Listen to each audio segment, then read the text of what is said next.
In front of me is Poco C61 and today I would like to show you how you can add a password to Google Passwords Manager.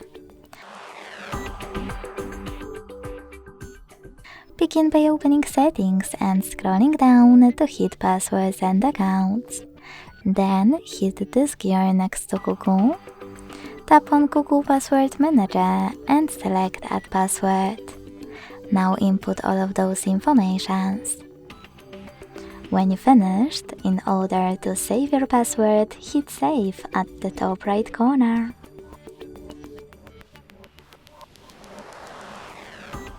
Thanks so much for watching. If you enjoyed this video, don't forget to leave a like, comment and subscribe.